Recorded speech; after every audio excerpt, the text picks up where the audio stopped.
El bombardeo imposible. El Amerika Bomber de Hitler y los aviones fantasma que soñaban arrasar Nueva York. En los salones oscuros de la Cancillería del Reich, Adolf Hitler solía entretenerse con una obsesión inquietante: ver ciudades ardiendo. No se trataba solo de soñar con la caída de ejércitos enemigos o la firma de tratados humillantes. Lo que realmente le fascinaba eran las imágenes de fuego devorando barrios enteros, el rugido de edificios derrumbándose y la visión de pueblos reducidos a brasas. En numerosas ocasiones ordenaba que le proyectaran películas con escenas de Varsovia, Rotterdam o Londres en llamas.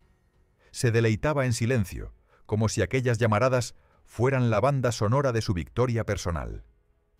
Fue de esa morbosa pasión que nació uno de sus deseos más osados: quemar Nueva York hasta los cimientos. La idea surgió antes incluso de que estallara la guerra. En 1938, cuando aún no había comenzado la ofensiva alemana contra Polonia, Hitler ya hablaba con sus generales de una máquina capaz de volar más allá del Atlántico. No se trataba de un simple capricho. Creía que, al golpear el corazón de los Estados Unidos, podría quebrar la voluntad de Roosevelt y forzar la retirada norteamericana del conflicto. Imaginaba rascacielos envueltos en humo, puertos colapsados por el pánico y a toda una nación paralizada por la certeza de que ningún lugar estaba a salvo. La propaganda nazi lo alimentaba. Nueva York, símbolo del poder económico estadounidense, era el objetivo perfecto para su teatro de terror. Ese sueño exigía un avión jamás visto. La Luftwaffe disponía de bombarderos capaces de llegar a Moscú o a Londres, pero cruzar el Atlántico y regresar a salvo era otra historia. Se necesitaba un gigante aéreo con autonomía de más de 11.000 kilómetros, capaz de cargar toneladas de bombas, e incluso, en los planes más delirantes, transportar armas nucleares que aún estaban en fase embrionaria. Así nació el proyecto conocido como Amerika Bomber, un concurso secreto entre las grandes compañías aeronáuticas del Reich para crear un bombardero intercontinental. La obsesión de Hitler tomó forma pública en 1937, durante su visita a las instalaciones de Messerschmitt en Augsburgo. Allí, el ingeniero Willy Messerschmitt presentó con orgullo un diseño revolucionario: un avión de 4 motores de largo alcance, supuestamente capaz de alcanzar la costa este de Estados Unidos. El Führer quedó fascinado ante la idea de que su Luftwaffe pudiera atravesar el océano, lanzar fuego sobre Manhattan y regresar victoriosa. Sonreía ante el plano del fuselaje metálico, las alas imponentes y la promesa de independencia tecnológica. Sin embargo, Messerschmitt omitió un detalle crucial. Aquel prototipo, bautizado más tarde como Me-264, aún no podía volar. La semilla estaba plantada. En los primeros meses de 1942, cuando Alemania ya se había declarado en guerra contra los Estados Unidos, la orden oficial se emitió a través del Reichsluftfahrtministerium, el Ministerio del Aire del Reich. Varias empresas respondieron a la convocatoria: Heinkel, Focke-Wulf, Junkers y, por supuesto, Messerschmitt. Cada una presentó diseños que parecían sacados de un futuro imposible: aviones con 6 motores radiales, cabinas presurizadas, compartimentos con literas y cocinas para largas travesías, torretas controladas a distancia e incluso híbridos con motores a reacción. La ambición era desmesurada, pero el Reich estaba dispuesto a apostar todo por conseguir lo que Hitler anhelaba: ver el cielo de Nueva York iluminado por un infierno alemán. La prensa y la opinión pública nunca supieron de aquellos planes, pero dentro de los círculos militares la presión era enorme. Hermann Göring, jefe de la Luftwaffe, entendía que el proyecto era un arma psicológica más que estratégica. Aunque destruir Manhattan no cambiara la guerra en Europa, sí podía provocar un golpe moral devastador. Los ingenieros, en cambio, sabían que era casi imposible. Las fábricas sufrían escasez de materiales, los aliados bombardeaban sin descanso las plantas de producción, y cada nuevo diseño requería miles de horas de trabajo de obreros y prisioneros. Pese a todo, se continuaba. El sueño del Führer era una orden. Hitler, por su parte, se aferraba a la fantasía como a un talismán. Durante reuniones con Speer y con altos mandos, repetía que un día las sirenas sonarían en Nueva York y que la población huiría despavorida hacia los puentes, igual que los londinenses durante el Blitz. Su fijación llegaba al punto de detallar dónde quería que cayeran las bombas: sobre Wall Street, sobre los muelles, sobre los rascacielos que representaban la grandeza americana. Creía que el incendio de Nueva York sería el símbolo de su victoria global. El America Bomber era más que un avión, era la encarnación de un delirio. Y aunque nunca llegó a materializarse, durante los años más oscuros de la guerra, movilizó recursos, ingenieros y sueños imposibles. Cada prototipo que nacía en las fábricas alemanas llevaba consigo la sombra de ese deseo ardiente: incendiar la ciudad que nunca dormía, hacer temblar al otro lado del Atlántico y demostrar que ni siquiera Estados Unidos estaba a salvo del fuego del Reich. Cuando el Ministerio del Aire confirmó en 1942 la necesidad de un bombardero intercontinental, Messerschmitt ya tenía un nombre preparado: el Me-264. Su presentación era audaz: un fuselaje estilizado, cabina integrada en la nariz al estilo Staples, alas de gran envergadura y la promesa de volar hasta América, con una carga de bombas suficiente para arrasar un distrito entero. Sobre el papel parecía el avión soñado por Hitler. En la realidad, sería un calvario técnico. El primer prototipo fue ensamblado con prisa en Augsburgo. Se trataba de un coloso de metal, impulsado inicialmente por 4 motores Junkers Jumo 211 en configuración de 12 cilindros en B. Eran motores fiables, sí, pero claramente insuficientes para semejante mastodonte. El avión estaba condenado a ser lento en el ascenso, inestable en las maniobras y vulnerable en la fase crítica del despegue. Los ingenieros lo sabían, pero la presión del Führer y de Göring exigía resultados inmediatos. Para compensar la falta de potencia, más tarde se sustituyeron los motores por BMW 901G, diseñados para ofrecer mejor rendimiento en vuelos prolongados. Sin embargo, la solución solo maquillaba el problema. El Me-264 sufría un exceso de carga sobre las alas. Esto generaba una resistencia aerodinámica enorme, reducía la estabilidad a altas velocidades y obligaba a un consumo de combustible que contradecía la misión principal: alcanzar Nueva York y regresar. El interior del avión reflejaba la visión de un viaje épico. Contaba con literas, una pequeña cocina equipada con hornillos y espacio para que la tripulación se moviera durante vuelos de más de 30 horas. Todo esto lo convertía en una especie de fortaleza volante pensada no solo para atacar, sino para atravesar el océano como si se tratara de un navío aéreo. Pero el diseño también limitaba el espacio para armamento defensivo.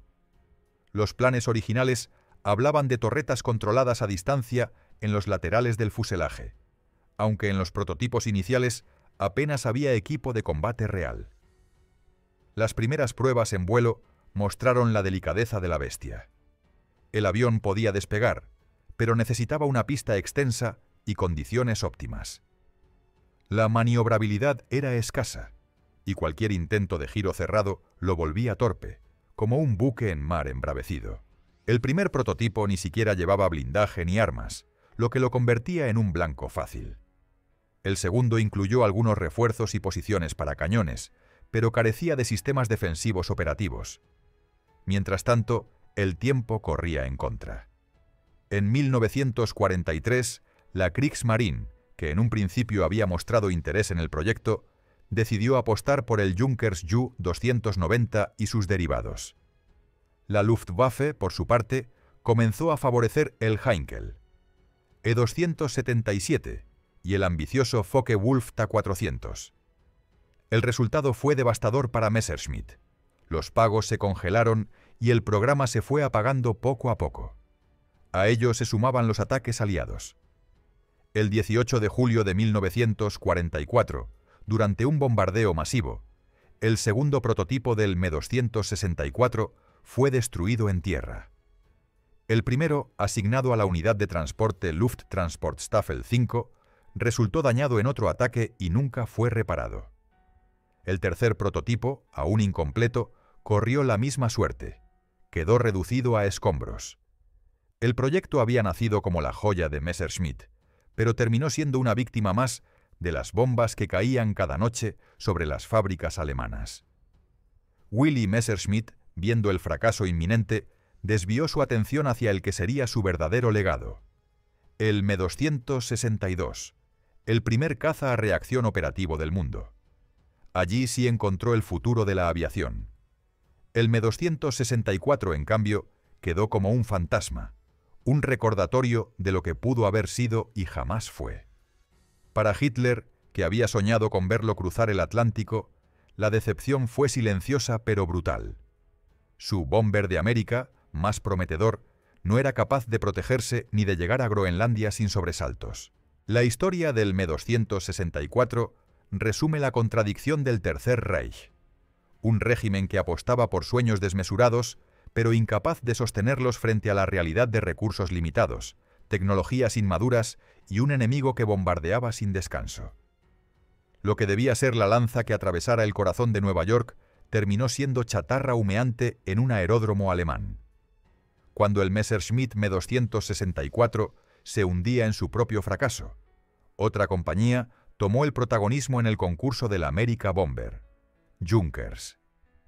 Su proyecto no era un diseño completamente nuevo, sino la evolución de un avión ya probado, el Ju-290. Así nació el Ju-390, un coloso alargado, con alas extendidas y fuselaje modificado para resistir travesías interminables.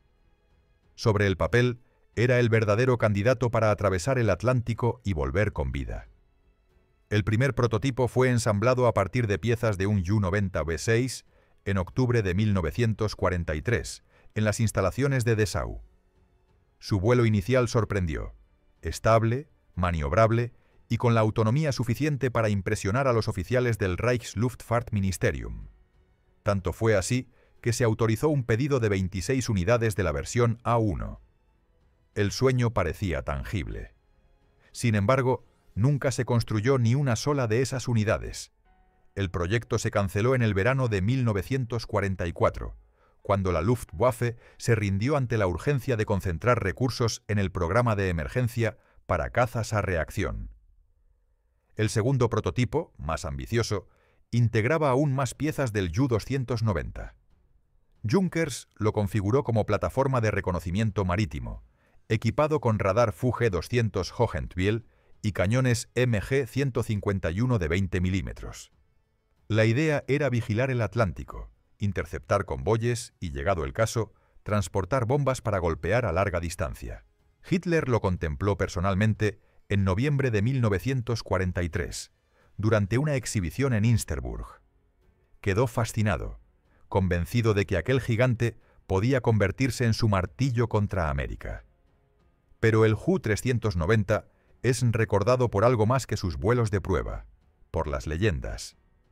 Durante la posguerra, circularon historias de que uno de los prototipos habría volado hasta las costas de Nueva York en una misión secreta de reconocimiento. El relato más famoso apareció en 1955 en la revista RAF Flying Review. 2 Ju-390 habrían sobrevolado la ciudad durante más de una hora, fotografiando Long Island antes de regresar a Europa. La fuente procedía de prisioneros de guerra que aseguraban haber trabajado en la unidad responsable. Los británicos reaccionaron con escepticismo. 2 informes de inteligencia publicados poco después negaban la posibilidad de semejante misión, argumentando que no había pruebas fotográficas ni registros operativos que la confirmaran. Aún así, el rumor prendió entre los aficionados a la aviación. La sola idea de que un avión alemán hubiera logrado aparecer sobre Manhattan en plena guerra alimentaba la fascinación por el mito del bomber fantasma. Otros testimonios alimentaron el misterio. En 1969, el piloto de pruebas Hans Joachim Panchers declaró al Daily Telegraph que había volado un Ju-390 sobre Ciudad del Cabo en 1944. Décadas después, el escritor James P. O'Donnell relató que Albert Speer, en una conversación privada, le confesó que hubo un vuelo secreto hacia Japón. Ninguna de esas afirmaciones fue corroborada por documentos oficiales, pero añadieron capas de intriga a la leyenda. Lo cierto es que, incluso sin pruebas concluyentes, la máquina estaba lista para hazañas extraordinarias. Con 6 motores, autonomía de hasta 12.000 kilómetros y espacio para más de 9 tripulantes, el Ju-390 era probablemente el avión alemán con mayor capacidad para alcanzar América. Sin embargo, el tiempo jugó en su contra. En junio de 1944, Junkers recibió pago por 7 unidades, pero el contrato original de 26 fue cancelado apenas 3 meses después. El primero de los prototipos fue desmantelado en Dessau antes de que el ejército estadounidense llegara. El segundo, al parecer, terminó destruido en los últimos meses de la guerra. El legado del Ju-390 es ambiguo. Para algunos, fue la última gran oportunidad de Alemania para golpear directamente a los Estados Unidos. Para otros, no pasó de ser un espejismo técnico, una ilusión magnificada por los rumores de la posguerra. Lo cierto es que, 70 años después, la historia del avión sigue dividiendo a los historiadores. ¿Realidad o ficción? ¿Voló realmente sobre Nueva York? ¿O todo fue producto de la propaganda y del miedo aliado? Nadie ha podido dar una respuesta definitiva. Lo indiscutible es que el Ju-390 simboliza mejor que ningún otro aparato la mezcla de realidad y mito que rodea al proyecto America Bomber. Un avión capaz de volar más allá de lo posible, pero condenado a ser recordado más por lo que se dijo de él que por lo que realmente hizo. Mientras Junkers intentaba convertir su Ju-390 en el bombardero transatlántico soñado, otra compañía alemana trabajaba en un proyecto aún más ambicioso. Bajo la dirección de Kurt Tank, el genio detrás de los célebres cazas Focke-Wulf, nació el Ta-400. Este avión debía ser la culminación del America Bomber, un gigante con 6 motores radiales BMW V800-1D y en su fase avanzada, 2 reactores Jumo 004 que lo habrían convertido en una bestia híbrida nunca antes vista en los cielos de Europa. El diseño comenzó en 1943. La Luftwaffe necesitaba un bombardero de reconocimiento estratégico capaz de volar más de 12.000 kilómetros y cargar más de 24 toneladas de bombas. Tank imaginó una aeronave con alas altas, de 4 grados de diedro, y un fuselaje robusto con compartimentos presurizados. Para la defensa, el Ta-400 iba a estar armado con 10 cañones MG-151 de 20 milímetros y 4 ametralladoras MG-131 de 13 milímetros, distribuidos en torretas remotas y en la cola. La tripulación, compuesta por 9 hombres, se organizaba como en un submarino. Cada uno tenía funciones específicas para mantener la máquina en operación continua durante vuelos interminables. Lo que diferenciaba al Ta-400 de otros proyectos era su carácter internacional. Gran parte de los trabajos preliminares se realizaron en la factoría francesa de Châtillon-sous-Bagneux, cerca de París, donde ingenieros galos trabajaban bajo supervisión alemana. Al mismo tiempo, piezas clave fueron subcontratadas a fábricas en Italia y Alemania, con la esperanza de acelerar un ensamblaje que requería miles de horas de mano de obra. Para los nazis, aquello significaba aprovechar al máximo los recursos de los países ocupados. Para los trabajadores forzados, en cambio, representaba otra cadena de sufrimiento y de sabotaje encubierto. La envergadura del proyecto era descomunal. El avión debía pesar más de 80 toneladas al despegar y portar bombas suficientes para devastar un puerto entero en la costa este estadounidense. Con los 6 motores radiales, su autonomía rondaba los 12.000 kilómetros a una velocidad de crucero de 325 kilómetros por hora. Con los reactores adicionales, las proyecciones hablaban de 14.000 kilómetros de alcance, suficiente para alcanzar Nueva York, bombardearla y regresar a Europa con reservas.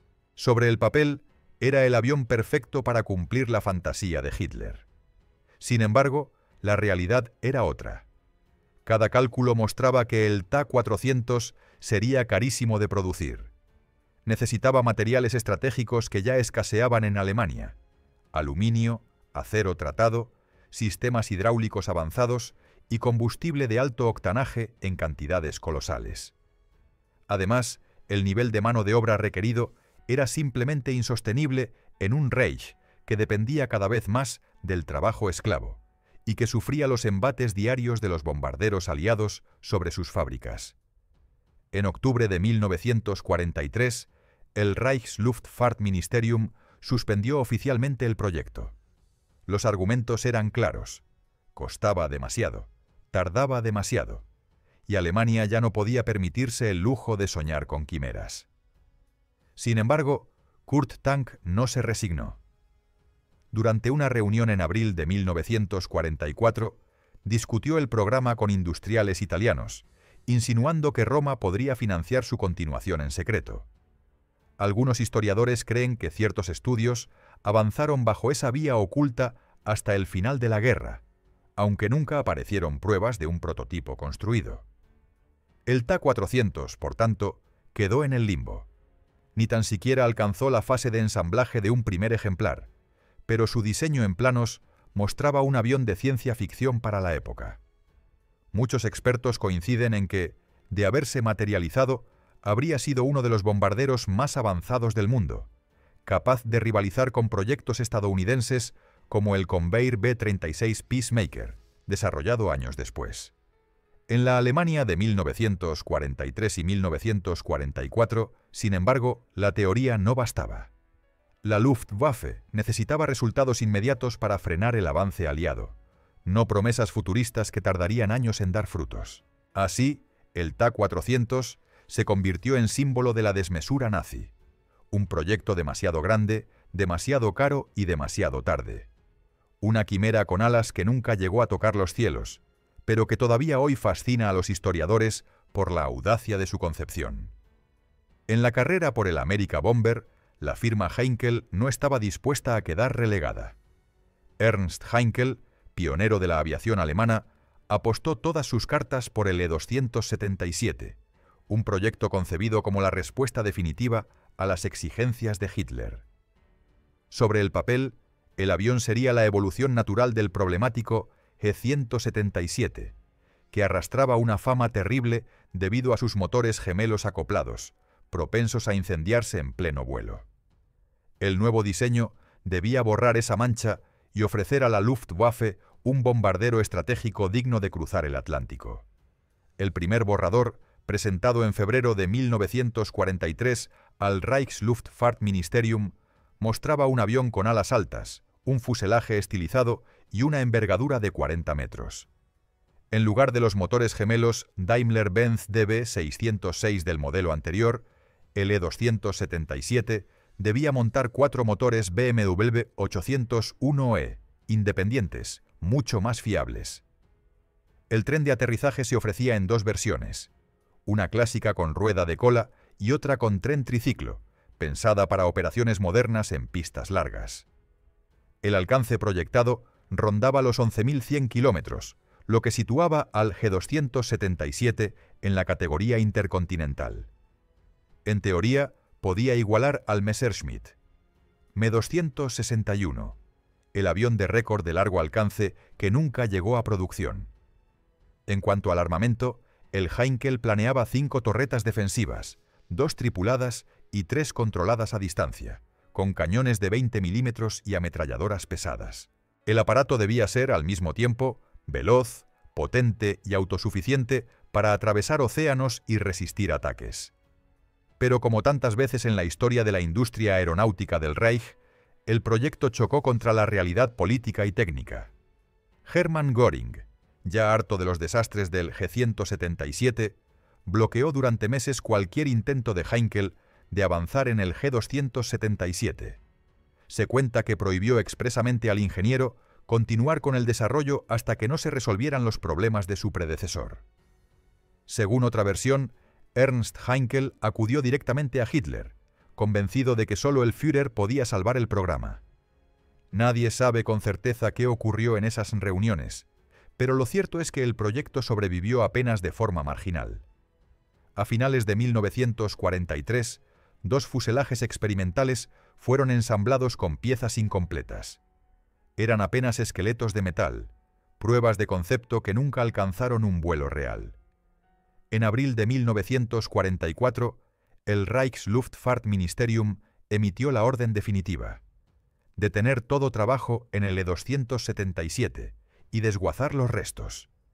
La prioridad era ahora el programa de emergencia para cazas a reacción, el Me-262 y el E-162, que prometían defender el espacio aéreo alemán de la ofensiva aliada. La cancelación del G-277 simbolizó el final del sueño del America Bomber. Ninguno de los grandes proyectos había pasado de la fase de prototipos. El Me-264 estaba destruido, el Ju-390 reducido a mitos y escombros, el Ta-400 abandonado en los planos y el E-277 olvidado en los hangares. Ante la imposibilidad de crear un bombardero transatlántico, Alemania trasladó sus esperanzas a otro terreno, el de las armas milagrosas. Así surgió la VB-2, el cohete balístico que debía llevar la guerra hasta Londres, y en sus versiones más delirantes, alcanzar América desde submarinos lanzadores. Ingenieros y prisioneros trabajaron sin descanso en búnkeres subterráneos para cumplir esas fantasías. Pero la realidad era tozuda. Ni los cohetes, ni los bombarderos gigantes, ni las armas secretas lograron frenar la marea aliada. Las fábricas ardían bajo las bombas, los recursos se agotaban y el Reich se derrumbaba. El America Bomber murió sin despegar. Lo que debía ser la obra maestra de la Luftwaffe terminó convertido en un cementerio de prototipos, rumores y sueños incumplidos. Sin embargo, durante un tiempo, el simple hecho de que Alemania estuviera intentando construir un avión capaz de bombardear Nueva York alimentó el miedo entre sus enemigos y el orgullo de su Führer. Para Hitler, imaginar el cielo de Manhattan en llamas fue un consuelo enfermizo en los últimos años de su imperio. Para la historia, quedó como uno de los proyectos más ambiciosos y al mismo tiempo más inútiles de la Segunda Guerra Mundial.